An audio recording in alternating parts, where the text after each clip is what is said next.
Welcome to the Kill Shot MMA podcast. We are back. It's 2026. It's UFC 324. It's UFC on Paramount Plus, and we can start playing some DraftKings. We can start making our bets, all of that good stuff. I'm Sniper. Back at with me as always is Monk. Monk, I haven't seen your beautiful face. The beard, I expected to be down to your knees or something by now, but still looks glorious as always, sir. How are you? How have you been? Been a minute. It has been. It's been too long. It's been 84 years, as that lady who threw that priceless gem into the ocean on Titanic once said. But I am glad to be back, ready for fights, excited for Paramount Plus. It's just going to be fantastic all around, and we've got a damn good card or two to come back to. That's for sure. Fucking been 84 years. I take one sip of soda, right down the wrong path. Can't breathe. Podcast shit show. Woo.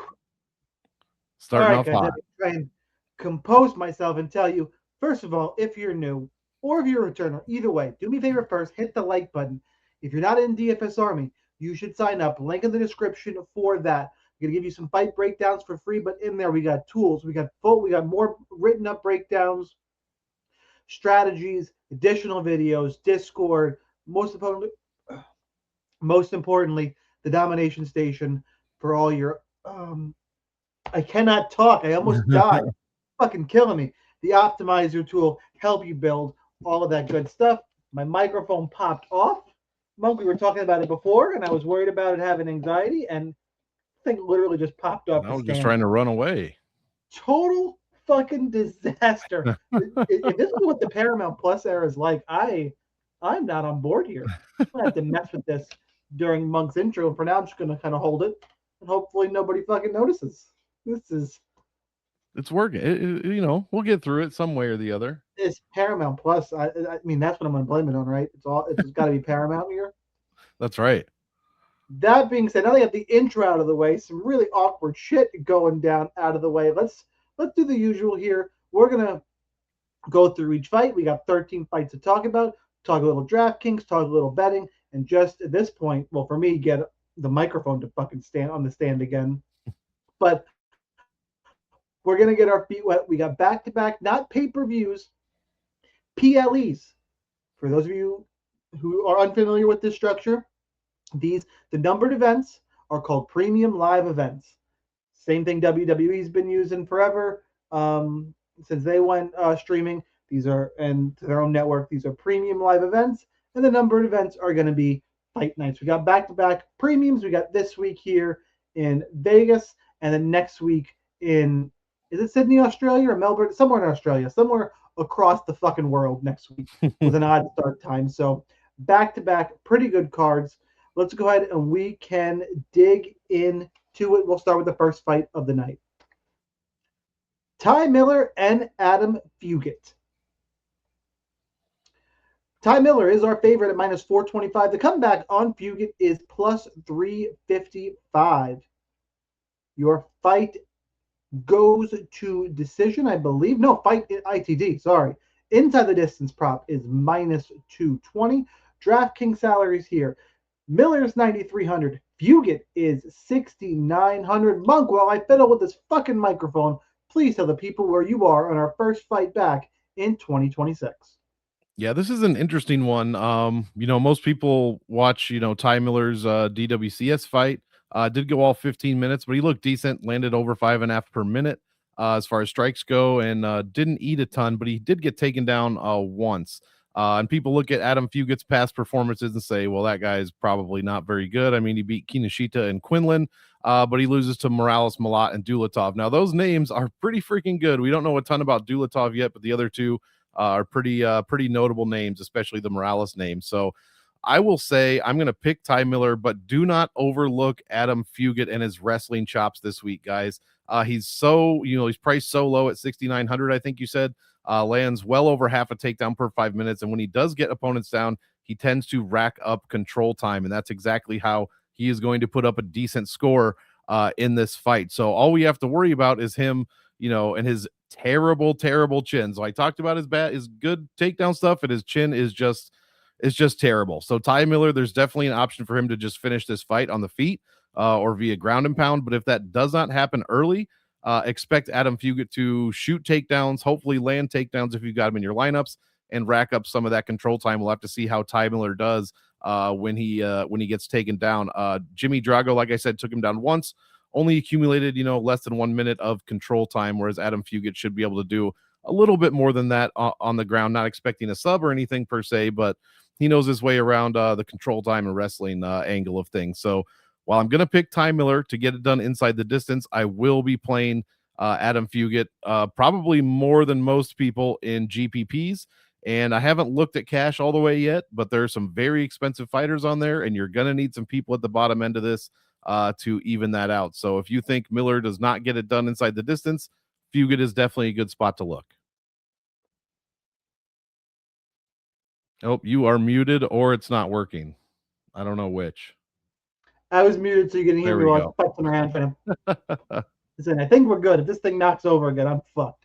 Yeah. All right. I think there are going to be better cash game spots on this card, but I am not waiting long to pick an underdog straight up. Look, if you followed along in 2025, you saw a big favorite that is a DWCS debutante, alarm bell start going off in your fucking head. You bet the other guy. I think I'm sure on the year last year you would have been up, and that's exactly what we have here. Yes, Ty Miller looked good, but I do, pretty good, as good as you can look on Contender Series. But you kind of mentioned it in that Adam Fugitt, yeah, he's 2-3 in the UFC sanctioned fights, let's call it. But I think Dulatov is for real. You mentioned Morales, and Malat's good too. Yeah, it was a split decision against Quinlan. Fugitt, I think, is better than people give him credit for. And I'm not all the way sold on Ty Miller, and this line feels too wide. I think Fugitt can mix it up. I agree, I would lean Ty Miller on the feet.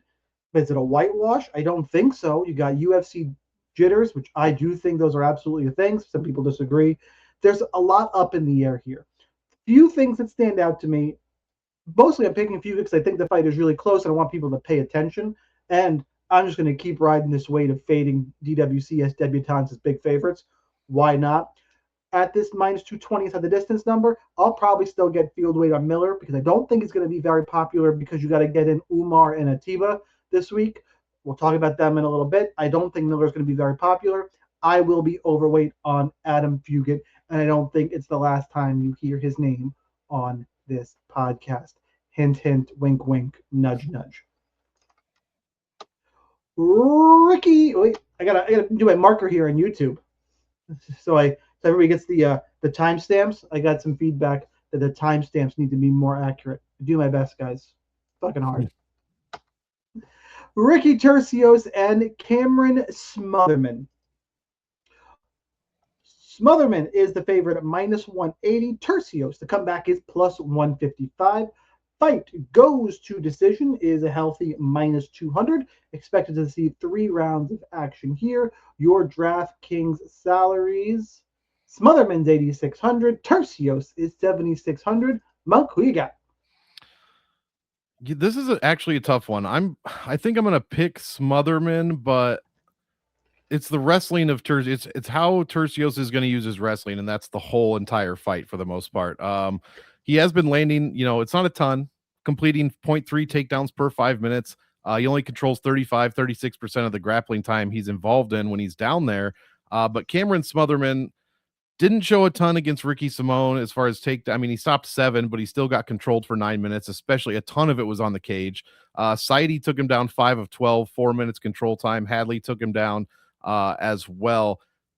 That said, those are all pretty decent wrestlers for the most part. I'm not saying Turcios isn't, but Smotherman has been, especially the Ricky Simon loss. I mean, that's the toughest guy he's been in there with.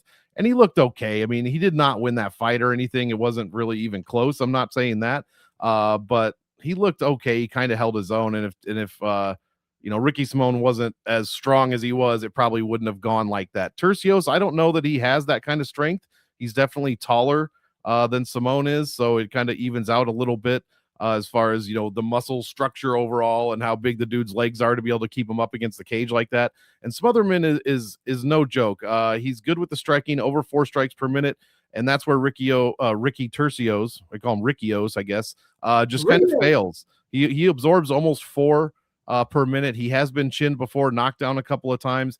His takedown defense is dog shit at 44%. Now, that said, we're probably not going to have to worry about that from Smotherman, but his cardio seems to be decent. So I'm picking Smotherman to win. The GTD line's minus 200 here, so not really something I want a ton of exposure to overall, especially since, neither guy scores. That's not true. Smotherman hasn't scored well, but Ricky has made optimal twice in his 2 wins. That would have been against Kevin Natividad and Brady Heistand. Now, I'm assuming Smotherman a little bit better than those guys, but, you can't really tell quite yet. Turcios was able to take down Natividad twice and Heistand twice as well and rack up some control time. We're just going to have to see how this one plays out. I'm leaning Smotherman, but again, much like Fugitt, don't sleep on Ricky Turcios' wrestling or his cardio for that matter. But Turcios seems like a guy that it's looking good for him and he wins the fight. And if it's not looking good, he can't rebound. He can't bring himself back up to the level of his opponent and he kind of gets smashed. So the first round is really going to be telling here. But I'm going to pick Smotherman for now. Not for now. I'm going to pick Smotherman, but I wouldn't be surprised if Turcios, found a way to get it done. 2 fights, 2 underdogs for me. And then I'm probably talking a bunch of favorites, but give me Ricky Turcios, and you pretty much hit on my 2 main points. It's cardio and wrestling. I think he's got the advantage in both places. As an underdog, I can't see it at minus 180. The scoring, I think Turcios is the better scorer as well. If you're looking at the DraftKings angle, for me, Turcios is the guy with much more upside, pretty much all around. Both guys have underperformed expectations in the UFC all around. I think these guys are probably fighting for pink slips here. Winner or loser leaves town match. Like it's not looking pretty for both of them. So each of them, it's not right for both of them. Smotherman loses, he'll be 3 fight losing streak, 1-3 in the UFC. He's out, and if Turcios loses, he'll be 0-3 in his second run here in the UFC. Like I really think loser's out, and is it a heavy? I love Ricky Turcios, no, but cardio, wrestling, advantage. I gotta see it from Cameron Smotherman. That will be my pick. I do think there's definitely better favorites to target. And it's going to be weird in that there's a mid-range fight you want to slam in, and then it becomes a balance of what piece are you plugging in so you can get your pay-ups. Like, I think the lineup construction is pretty straightforward this week. It's the mid-range fight, and then it's play 1 or 2, depending what you can fit of those big favorites, and then just kind of plug and play the rest as you can. But those are kind of the core spots this week. More to talk about all those spots individually in a second, but that's what your construction is looking like. So load up our next fight here. Josh Hokit and Denzel Freeman. Hokit is the very large favorite at minus 215. Freeman is plus 185. Frankly, I don't think this line is wide enough. I think you got value in Hokit at minus 215. Fight ends at the distance is minus 220. Your DraftKings salaries, and I say all that trying to not get recency bias stuck in my head, but I think it's impossible not to. Hokit's 9,000. Freeman is 7,200. Monk, how do you play Denzel Freeman after whatever performance he put on last time out against Merrick Bulyo? Yeah, that's exactly it right there. We don't know. I mean, both guys. So bottom line, this is a super low level, highly volatile, basically sloppy heavyweight fight. If you strip everything else out of it, that's what we're working with. Neither guy has even 10 fights. Denzel's 7-1 as a pro. Hokit is 7-0, and we expected Freeman to come out and just bulldoze Boujlo, but that didn't exactly happen, did it? It looked relatively bad, slow, sloppy, not much happening. In fact, there was 80 strikes thrown between the two of them, and Denzel threw 49 of those, and nothing else happened in the entire fight. At least of all, a finish. That's what we were all expecting. I forget what he was salaried at. He was 8,600 that week, so nothing crazy, but we kind of expected a finish there. Meanwhile, Josh Hokit, the complete opposite, came in, did a bunch in his DWCS fight against Uriel, and then Jimenez took him out in less than a minute. So we don't really know what to expect here. My assumption is, and it's not really an assumption, it's pretty much a guarantee, that Hokit's going to have much, much higher ownership than Denzel Freeman, probably accurately so. And I'm going to pick him to win inside the distance. That said, I think we're going to need a first round finish, maybe even a first minute finish from Hokit to make the optimal lineup. While Denzel Freeman at 7,200, if he gets a finish, if he gets a win, rather, that would probably put him at least very, very close to the optimal, if not on it, for the most part. So I like Hokit here. I did not like what I saw from Freeman.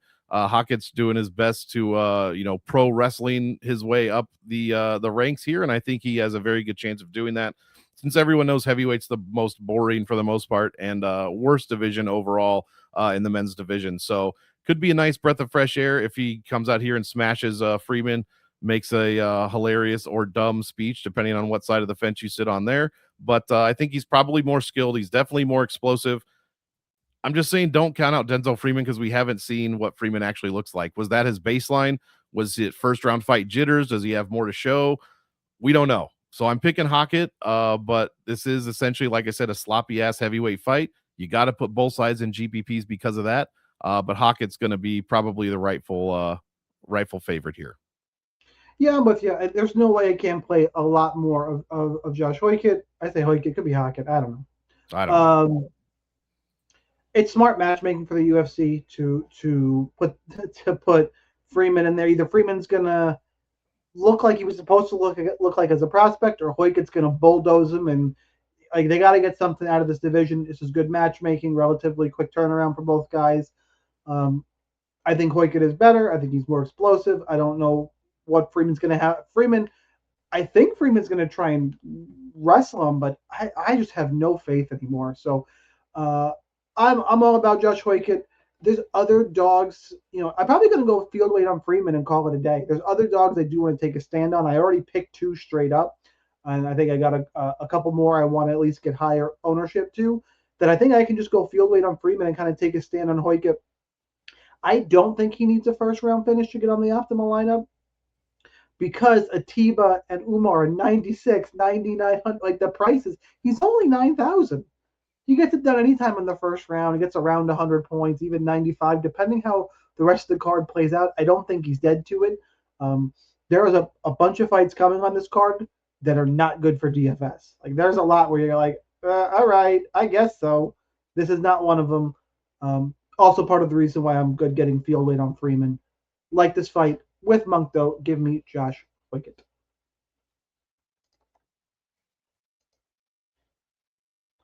All right, let's move on. What's our next fight here?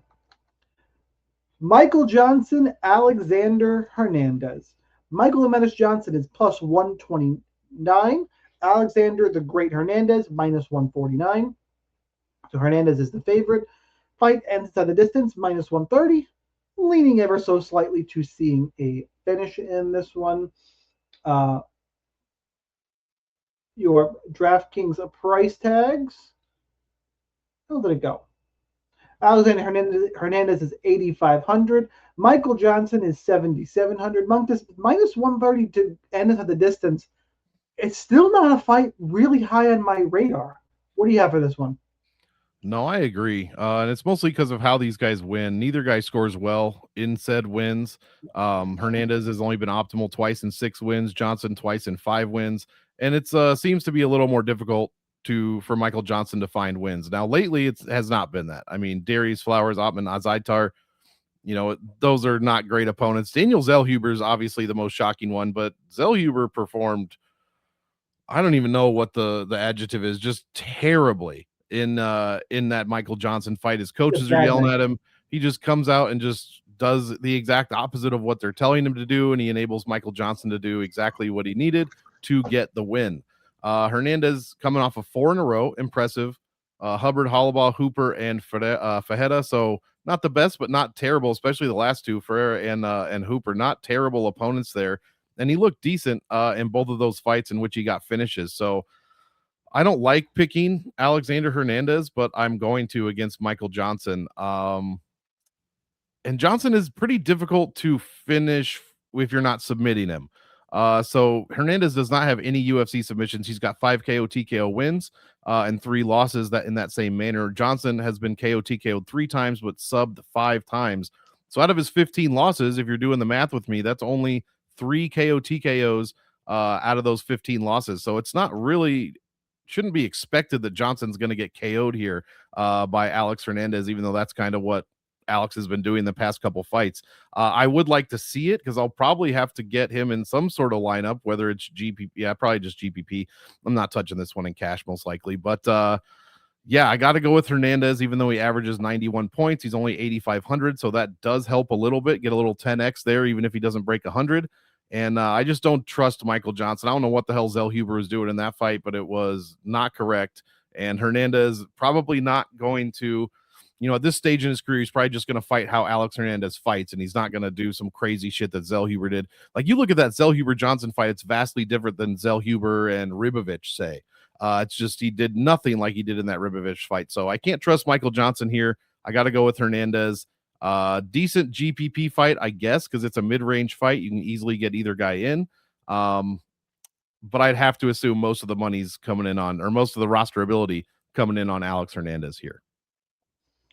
I don't think there's a ton of roster ability on either side. I do agree. I am going to lean towards Alexander Hernandez. Both guys, total career resurgence. Both were, I think, on the verge of getting cut, especially with how much money Michael Johnson probably makes at this point in his career. Hernandez has been around for a while. They were both on a losing streak, and all of a sudden they've rattled a few off. I am more of a believer in the Hernandez winning streak. I think he's looked good. He's got some power. He seems to put it all together. But both these guys can go to some weird scorecards and not a ton of volume, can make comebacks. It just, I will say, from a fan perspective, I'm interested in it. I want to see what happens. But for DFS, how much upside is there really? I'm leaning towards not a ton. So I'm going to take Alexander Hernandez, even though the line kind of says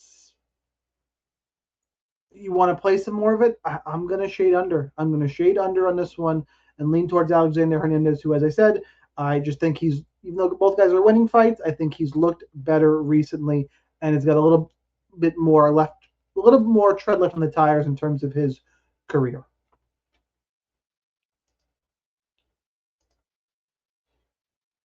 Make sure I'm not going to skip a fight here. All right, we're good.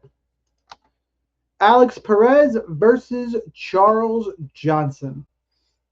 Charles Johnson's the favorite at minus 190. Alex Perez is plus 165. Your fight goes to decision is minus 160. DraftKings salaries for this one. Charles Johnson comes in at 8,700. Man, I hate that price. Alex Perez, on the other hand, comes in at 7,500. Kind of see what I'm thinking just based on that comment, Monk. But what do you got? Yeah, I hate that price as well. I was just looking over some stats here. Charles Johnson he doesn't score the best, but he's made the optimal lineup in 4 of 7 wins. Now I'm like, oh, I wonder why. Well, that's because he's almost always the underdog when he wins. So that's why you're seeing him so many times on the optimal lineup. He's 7,400, 7,500, stuff like that. This dude is 4-3 as a favorite, as a betting favorite in the UFC. That is not ideal going in against Alex over Perez. The current champ. You got to mention it off the rip. Yeah, he did beat the champ. We'll put that in quotes. At least I'm going to. You're not a championship. I'm sorry, Pantosha. It's infuriating, but good for Josh Van. Yeah, good for Josh Van for putting himself in that position, whether he earned it or not. Looked great in that Royval fight, but man, I'd really like to see Pantoja where he doesn't get hurt. But anyways, I hear he needed no surgery and he could be coming back a little earlier than expected. So let's hope. But yeah, I got to go with the wrestler here, man, and Alex Perez. I just have to.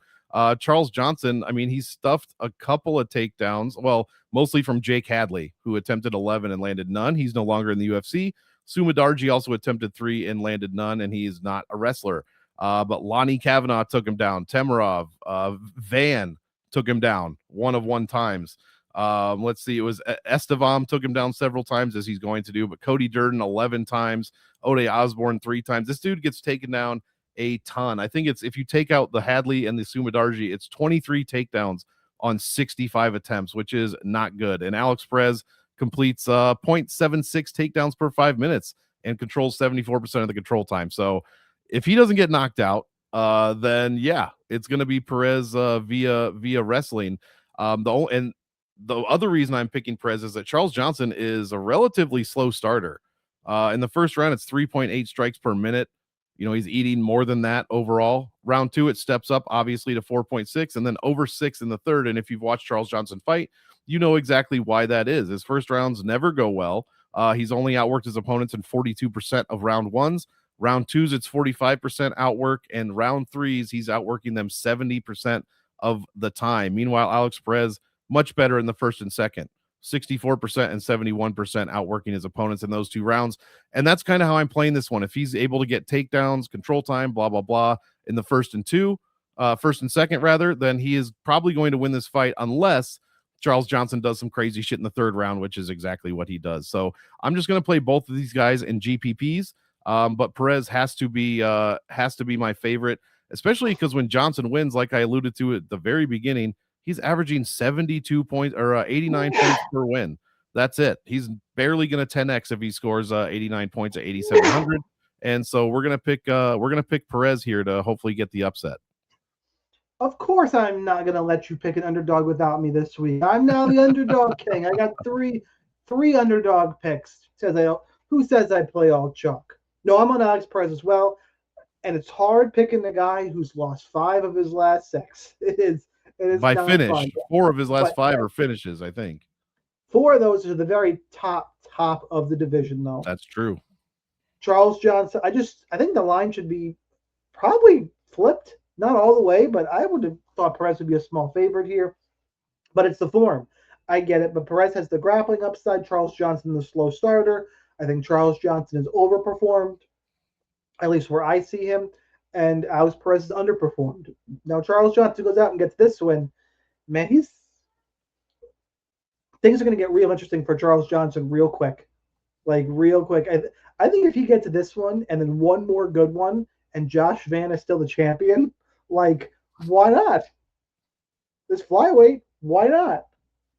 So, all that being said, I do think Alex Perez gets it done, and that's all going to be a moot point.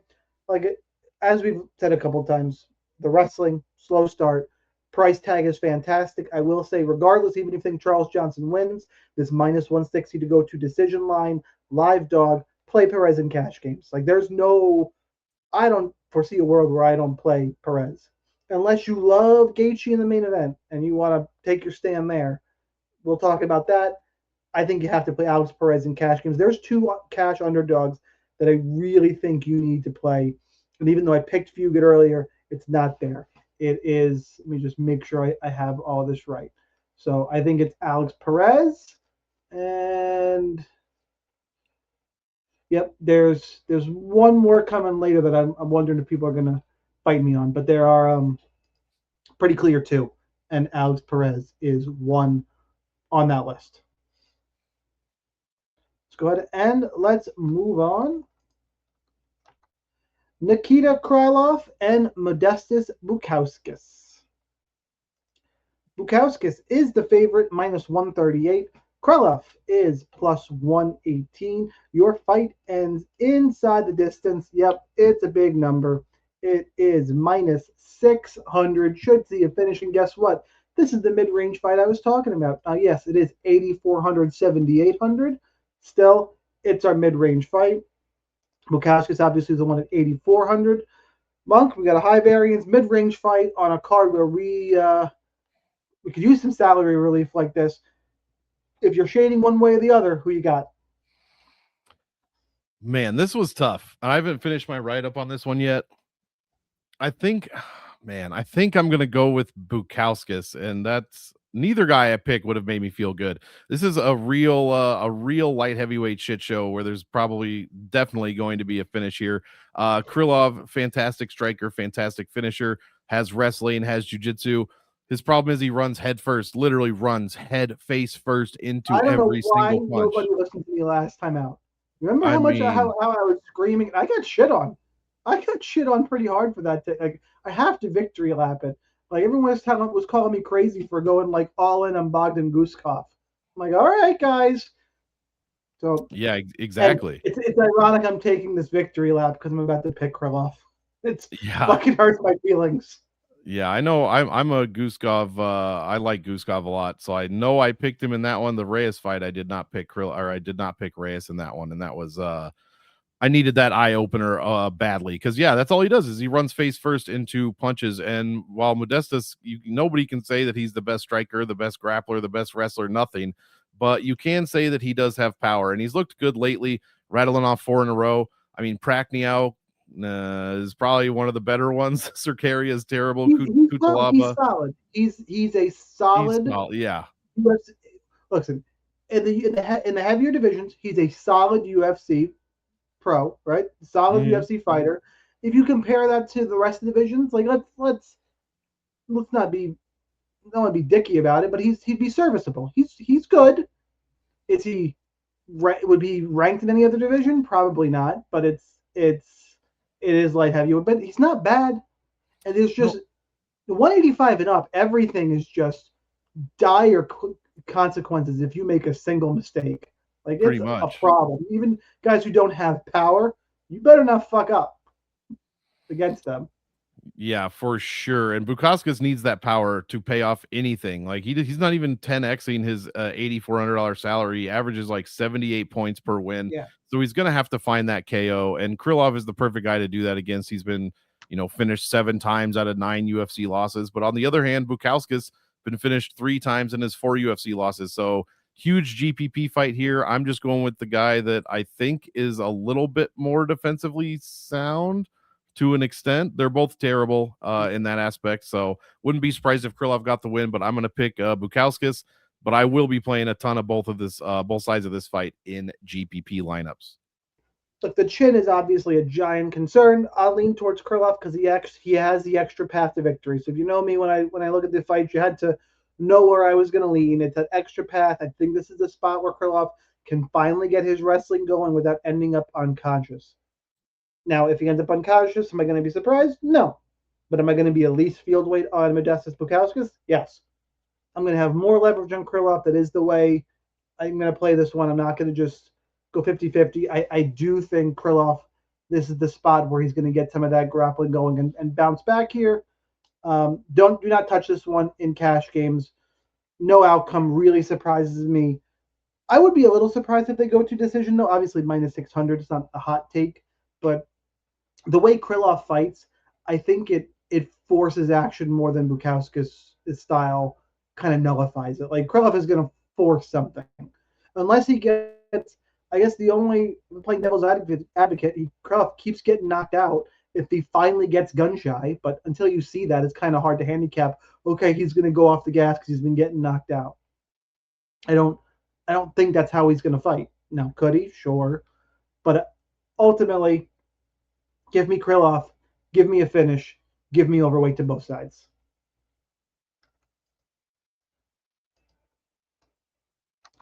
Ateba, Abega, Gautier, taking on Andrey Pulyaev.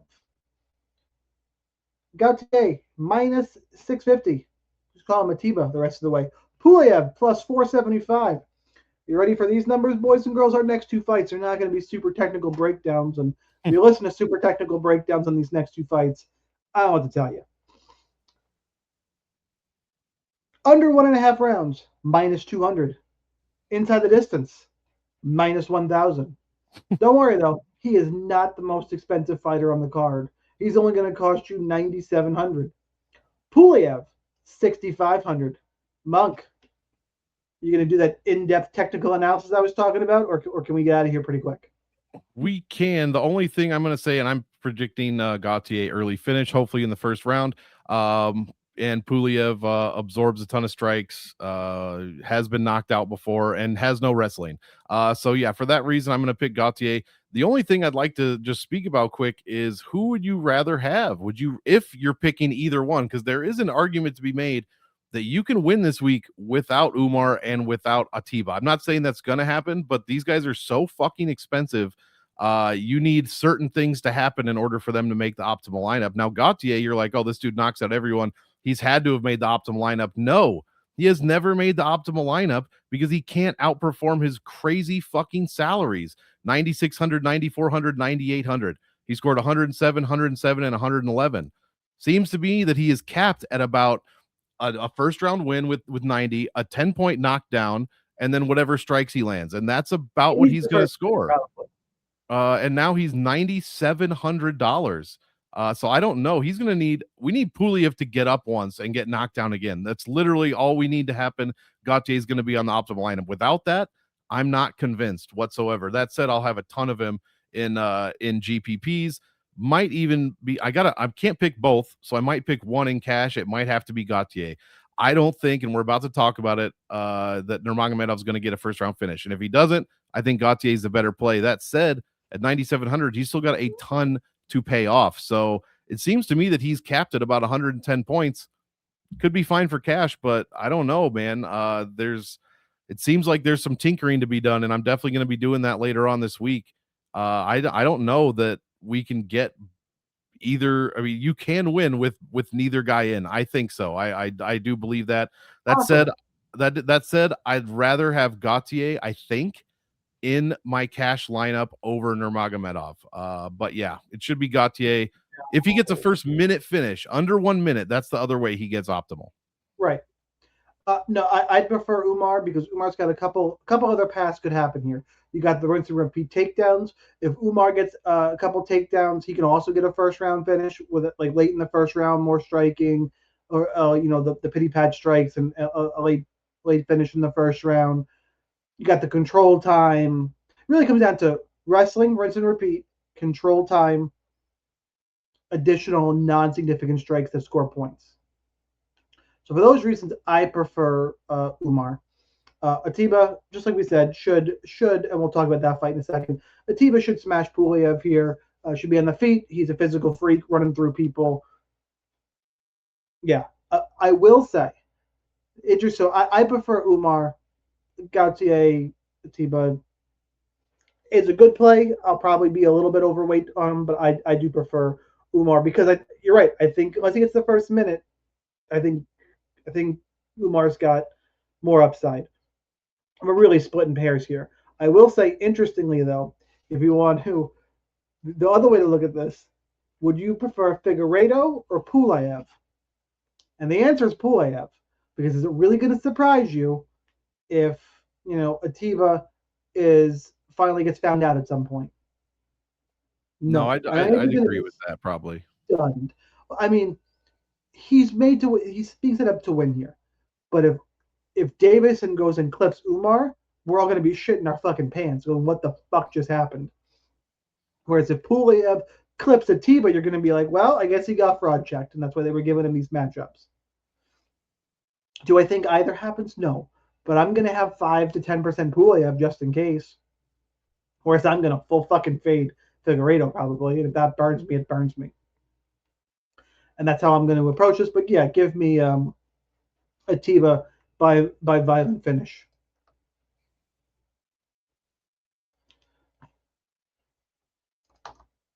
Umar Nurmagomedov and Deiveson Figueiredo. Surprise, surprise. This is the fight we're talking about next. I mean, we pretty much just broke it down, right? I think I gave all my analysis in this one. Umar's minus 1,500. Holy shit. Figueiredo's plus 850. Jesus Christ. No, I'm not supposed to use the Lord's name in vain, but man. Over 2.5 rounds, minus 180. Fight goes the distance, minus 150. I think there's some value here in the finish, honestly. But okay, either way, rinse and repeat takedowns, fine. DraftKings salary, Umar is the most expensive fighter on the card at 9,900. Figueiredo is 6,300. Oh, Monk usually goes first, but I gave you my whole breakdown. Play Umar, rinse and repeat, should score big, is my favorite payoff.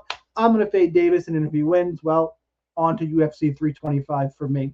So I'm not going to do my breakdown second this time. I jumped the gun, Monk. Who you got?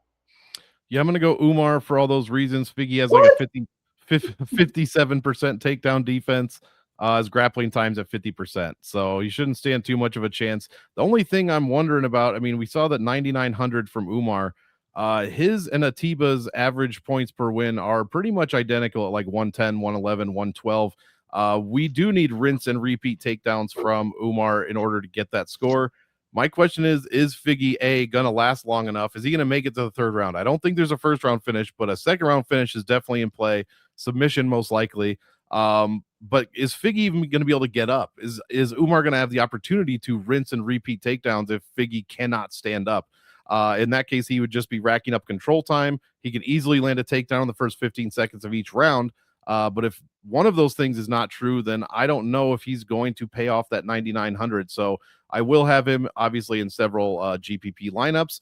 I just have some decisions to make about cash this week, and that's kind of where I'm a bit more apprehensive about that one. But again, like you said, Ateba getting quote unquote fraud checked, which I hate that fucking term, because none of these dudes are frauds for the most part. 90% of them are not frauds. They deserve to be here. But that's more likely than if, like you said, if Figgy beats Umar, I'd be fucking shocked. So give me Umar.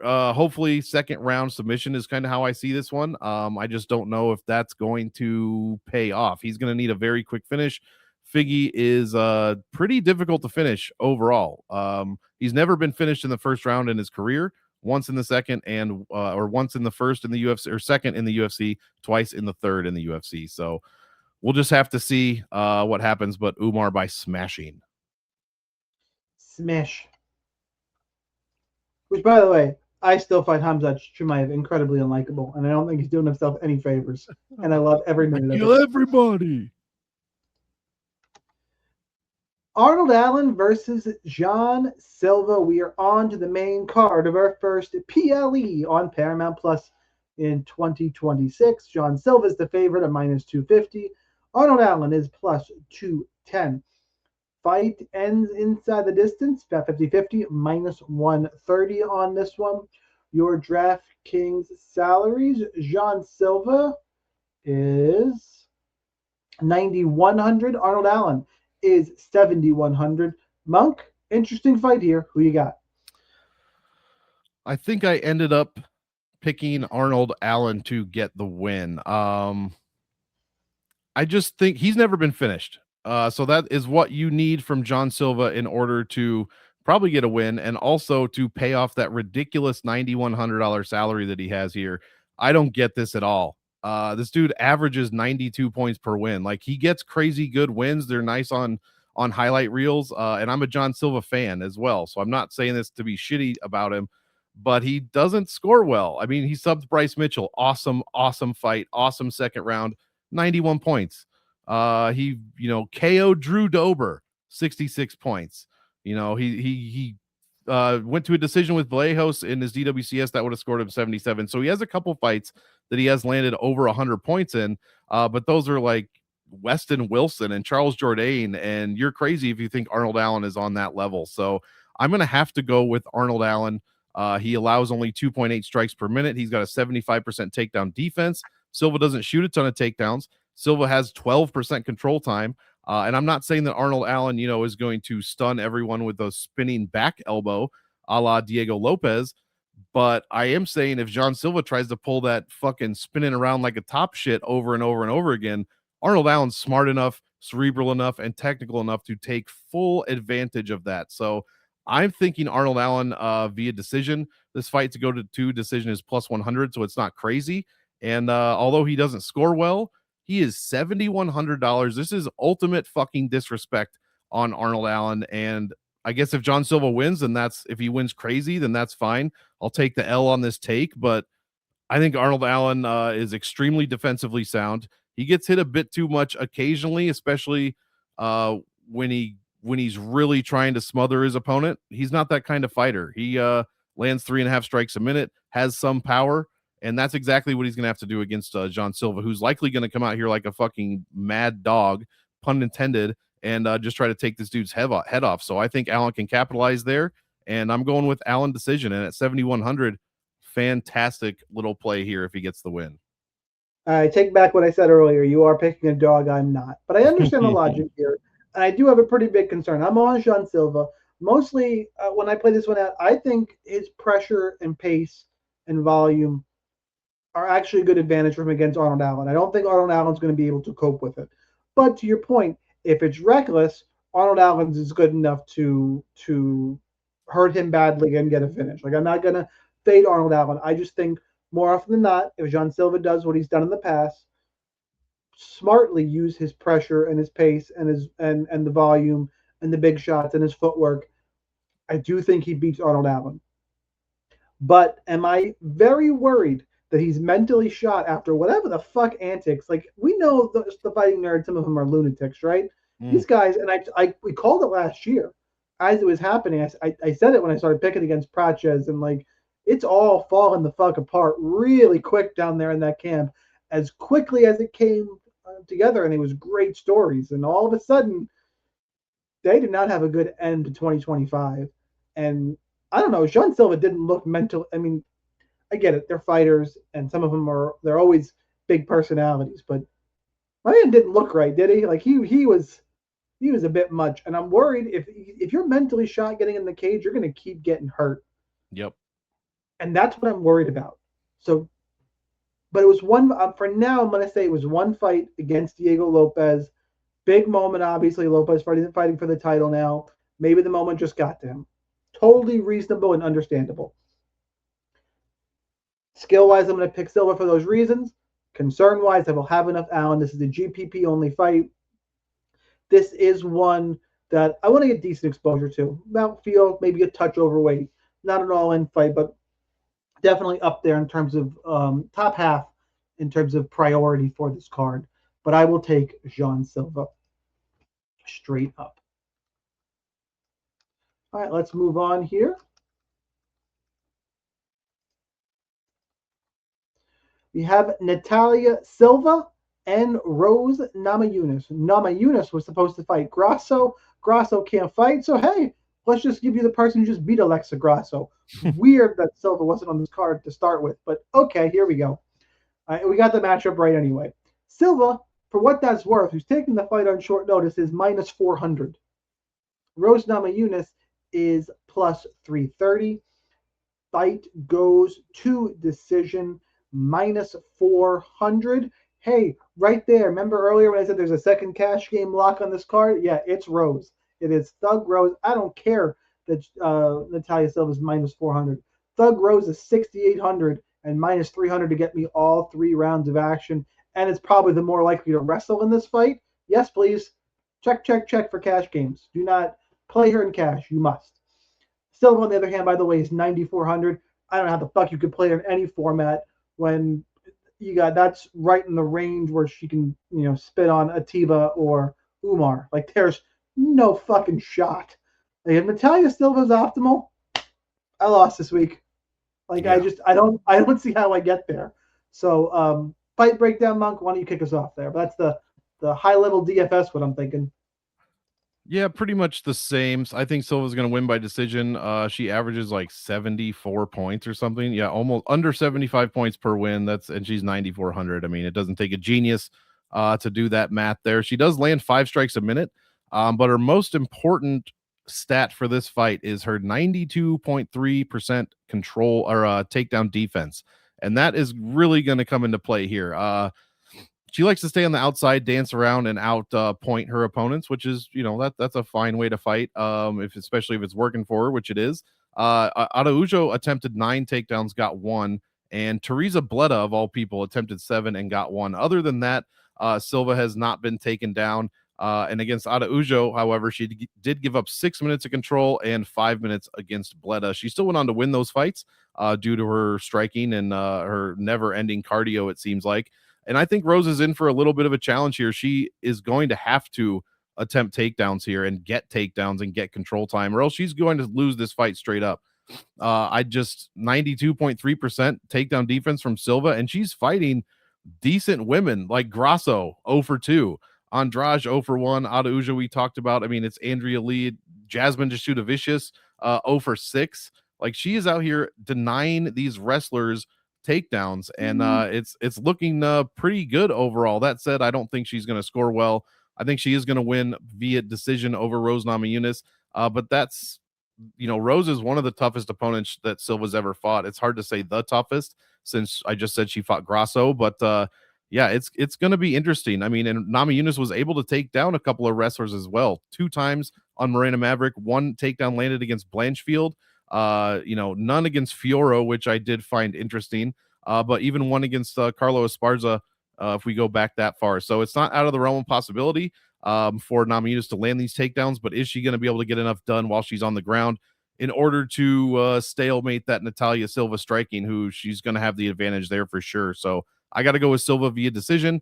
Either way, if either of these women win a decision, I'm not expecting a huge score. If Rose wins, you're going to want her, like you said. But if she loses, I mean, she's averaging like 30 points per loss. I mean, she's 6,800.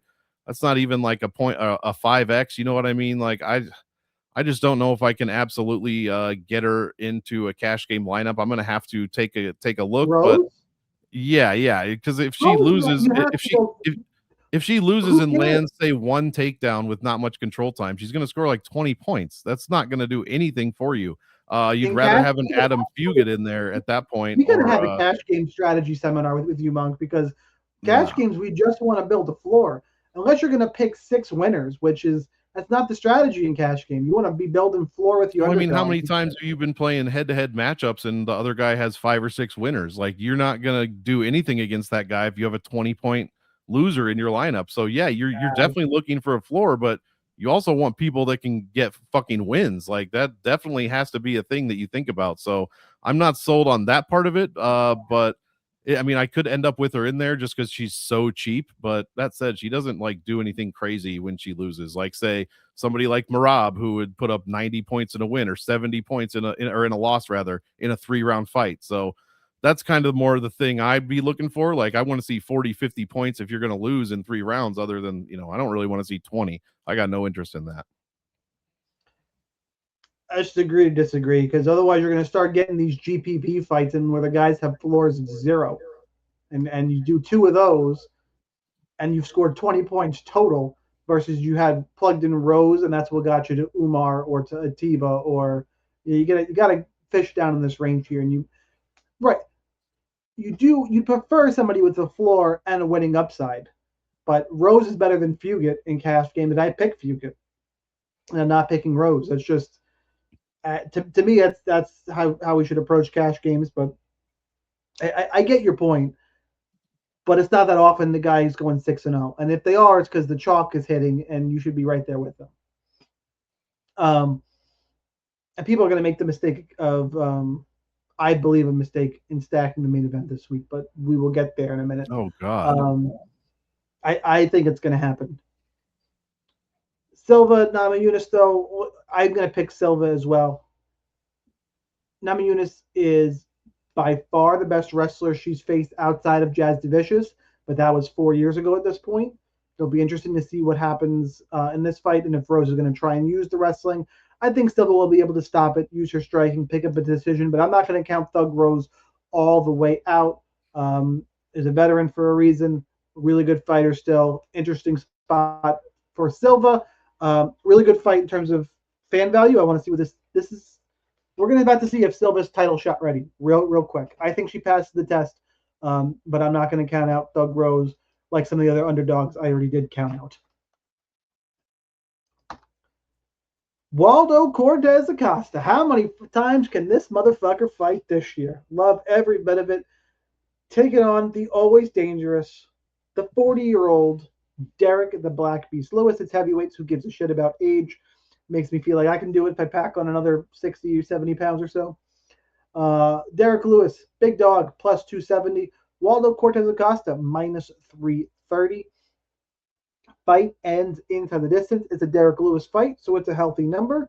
It is minus 260. Your DraftKings salaries for this one. Waldo Cortes-Acosta is at 9,200. Derrick Lewis is at 7,000. Monk, a banner year for WCA in 2025. Does he pick it up with definitely a the landmark name on his resume should he get this win? Is he going to get it done?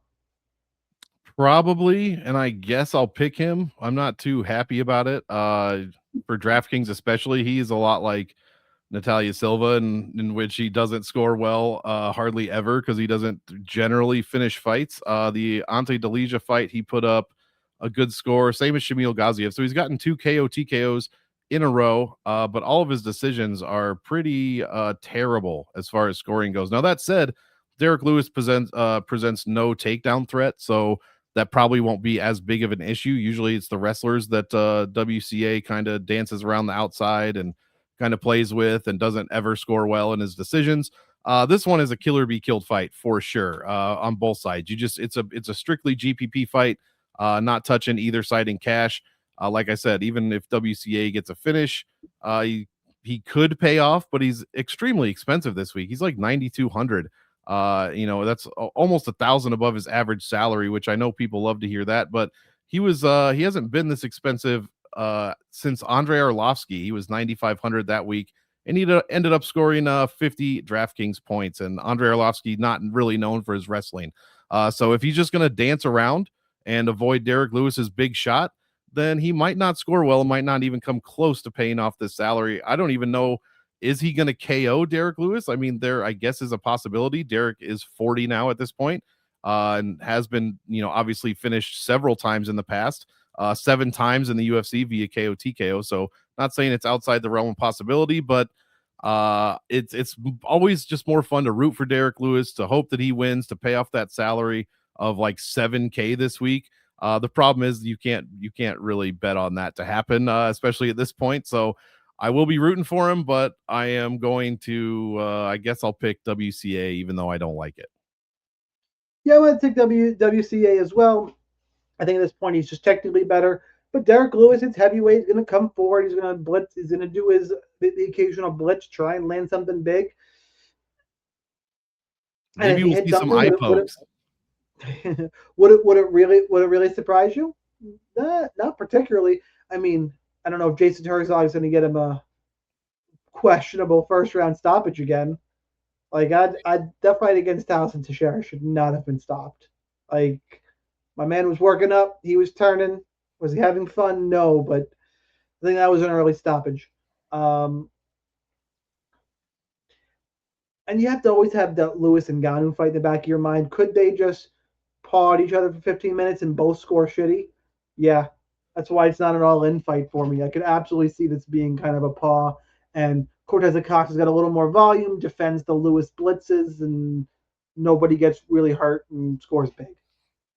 So for that reason, I'm debating ending up underweight to Waldo Cortes-Acosta. Because he's got, even though I'm going to pick him to win, I think I can get overweight to Lewis, because if he wins, he's definitely on the optimal. Acosta, there's plenty of round 2 scenarios where he doesn't end up optimal, and he still has to outscore. If I like enough dogs where he could have to outscore Ateba and Umar. Like, there's a lot stacked against WCA. I'm going to pick him to win, but I'm not jumping at the bit to slam in all of this heavyweight fight. I'm more interested in Derrick Lewis just because he's cheap, but I can't pick him straight up. Give me Waldo Cortes-Acosta, a pretty interesting fight to handle for DraftKings. And make sure you, by the way, should hit the like button of this video. Subscribe to my channel at Sniper Wins on YouTube if that's not where you're watching this already, because I post this video both on the DFS Army feed and there. And Fridays on my channel, we do a DraftKings GPP builder show. It'll be interesting to see what the optimizer starts spitting out during that show. There's quite a few spots where I'm wondering how we're going to have to play this. Co-main event time. Sugar Sean O'Malley, Song Yadong. The co-main event was going to be Kayla Harrison and Amanda Nunes. Speedy recovery to Kayla Harrison. Did not like to see that, but Sean O'Malley's interview saying he's fell off hard. He's not even the co-main event, and then a week later he's the co-main event. So don't have Sugar Sean O'Malley wish bad things on you, even if he didn't mean to, because he's got a power. He's minus 200. Song Yadong is plus 170. Fight goes to a decision. It's spinning, but it's not good for DFS purposes, boys and girls. It is minus 225. You could argue you could play Song Yadong in cash games instead of Alex Perez. I'm not quite there. It's 8,800 for O'Malley. Song is 7,400. You can make that argument. I think, sure. I wouldn't substitute Rose for and Sean because Song. That's $600, and you need 600 this week for Ateba and Umar. I don't think it's a fair comparison. That being said, those are the salaries we are working with this week. Monk, Sugar Show, Song Yadong, pass. Because I got news for you. For me, this is my one-star DFS rating fight of the night, and it's the co-main event. Who you got? It's gonna be higher for me just because I'm picking Song Yadong to win this fight, and between us we got like 6 dogs. Yeah, and he's only $7,400 this week, which is pretty fantastic. That's great possible value. The question it really is, how bad does Sean O'Malley want to be here? You know what I mean? Like the dude is extremely financially stable. He's got a family, he's got business ventures, he's taken 2 L's in a row. I know they were to Marab, but he's never taken 2 L's in a row before in his career. And if you listen to him, he's never taken an L before those Marab fights. So I just don't know how hungry this dude is. And if we're talking about people that are hungry, that is Song Yadong to a T. He is, and that was the other thing. Sean O'Malley already realized gold, even when he didn't think he might at that point. So that's something that Song Yadong has not realized yet. And he is doing exactly what he's supposed to do against some of the better opposition in the UFC. Like he took a step back to Sandhagen. The Peter Yan fight was a very, very close decision, but Yan obviously won that one. But Song Yadong also scores extremely well, especially in his losses. His floor is very, very good. He's never, let me just make sure this is true. He's never been finished, never been in the UFC. Actually, no, that's not true. He did get K. Oh, it was a technical. He's never been knocked down and knocked out in the UFC. We'll just say that. So I'm not sure. The first round is going to be very, very telling, in my opinion. Because Song absorbs only 3 strikes per minute in the first, but in the second, it's 4.7. In the third, it's over 5. And Sean O'Malley lands 5.6 in the first, 6.6 in the second, and almost 7 in the third round. So if Song Yadong is not looking good in the first, I'm going to walk back everything I just said about O'Malley not being as motivated, about Song Yadong being hungrier, and it's going to look bad in the second and third if that's how it starts. But if it doesn't start like that and Song Yadong's holding his own, then I think he's really got a chance to do some good things in this fight, even if he wins via decision, which is likely if you're listening to Vegas at minus 225. I think there is still value on the Song Yadong side just because his salary is so low. So yeah, give me Song Yadong to get it done here. I have no problem, like I said, walking back everything I just said, admitting I was wrong if Sean O'Malley does look good out there on Saturday. But I'm just not 100% convinced. So I got to take Song Yadong straight up by decision. For me, those intangibles are not enough to swing the fight pick. I get it. Totally could happen. But skill for skill, O'Malley, I think, is going to be able to use his range, is the better striker. I don't think Song's had enough volume, quite good enough footwork to get it done here, mix it up well enough. But, if O'Malley's not all there, Song is obviously top-tier competition. I'm going to take O'Malley. I do expect Vegas expects a decision. So do I. We expect all striking for me. And then on top of that, I'm picking the favorite to win. There's just not much happening for me on DraftKings. Maybe I'll run back a little Song, but I'm worried he's going to be so chalky because he's the co-main event. I'll be interested to see what the ownership percentages come in at. I'll take O'Malley, but not one of my favorite fights on the card by any means. Main event time. Justin Gaethje, Paddy Pimblett for the interim lightweight championship of the world, because God knows at the end of 2025, everybody started switching divisions, moving around. People are retiring. People are getting in trouble. This is still an interim title fight, correct? This is not. This is Yes. not the full belt. Yeah, that's correct. Whatever. It's like okay, and can we just call a spade a fucking spade here? This is the easiest fight that they could give Paddy Pimblett to put a belt around him, right? It Probably. just it just is what it is. He's super marketable. I get it. Am I saying he's a bad fighter? No. Has he proved me wrong? Absolutely. Should Justin Gaethje be the guy across from him? Fuck no. This is. Go ahead and light me up in the comments below, but I don't think Gaethje should be in this spot. I'll go through who I think should be in a minute. Let's do the intro to the fight. Pimblett's minus 225. Gaethje is plus 190. Fight ends inside the distance. It's a big number. 5 rounds of action scheduled, but minus 275 ends inside the distance. Minus 115 under 2.5 rounds. That number should tell you why you do not want to stack this one in cash games, even if Gaethje is a shit ton of volume, which he's come down on, by the way, recently, but regardless. Um, shouldn't be a great stack fight. DraftKings salaries for this one. Pimblett's 8,900. Gaethje is 7,300. Monk, my long-winded intro with a little bit of rage mixing is done. Who you got? How much you playing? I like this fight a lot for GPPs. Obviously, Justin Gaethje is the definition of a GPP fighter. Not a cash fighter, extremely volatile, extremely hittable, very finish heavy as well. If he doesn't get a finish, he's not going to score well.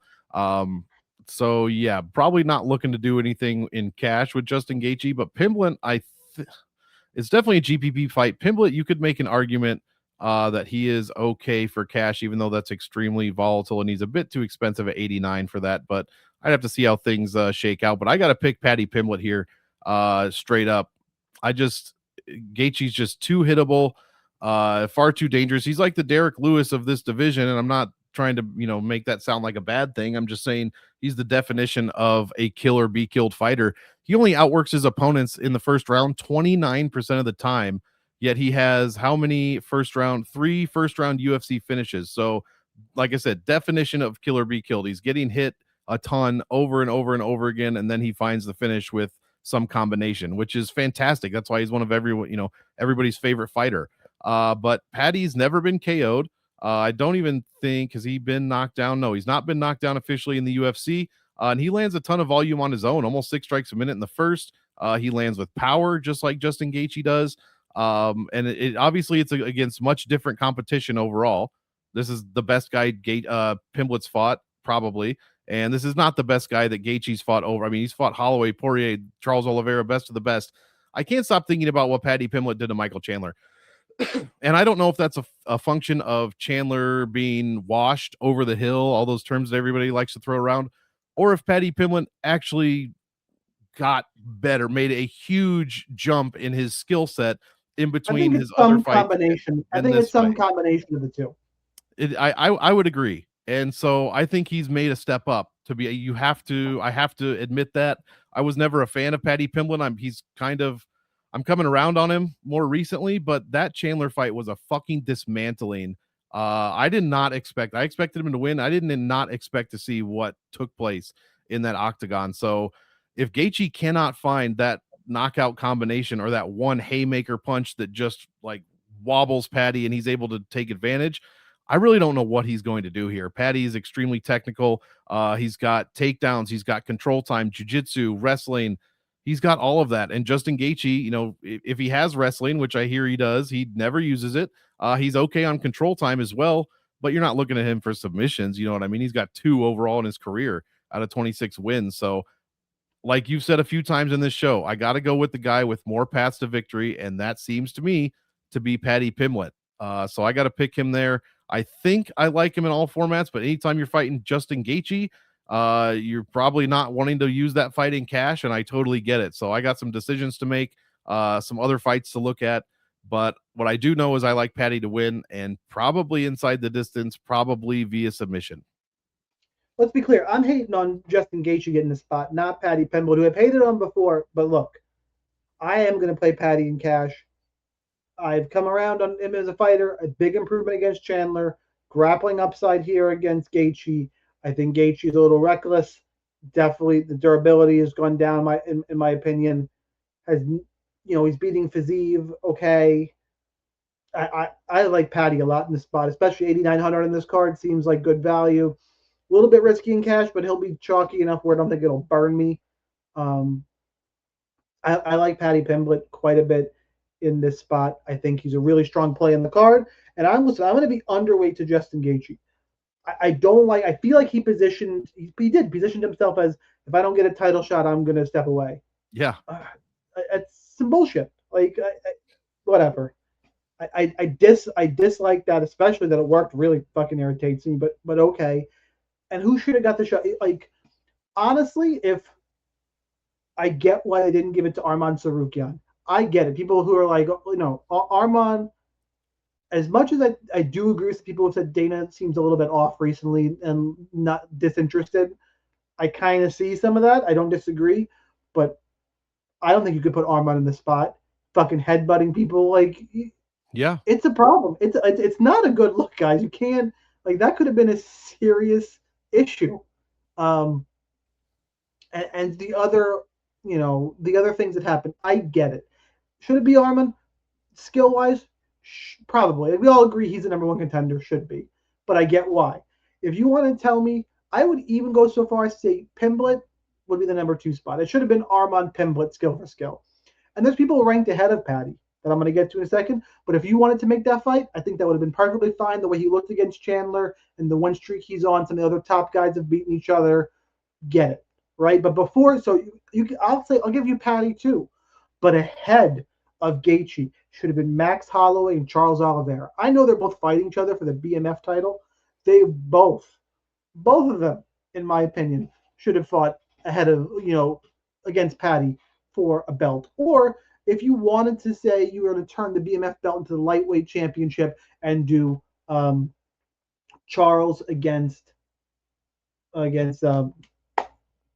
Max first, that's coming up, and then Paddy gets the winner of that for the title, that would have been fine too.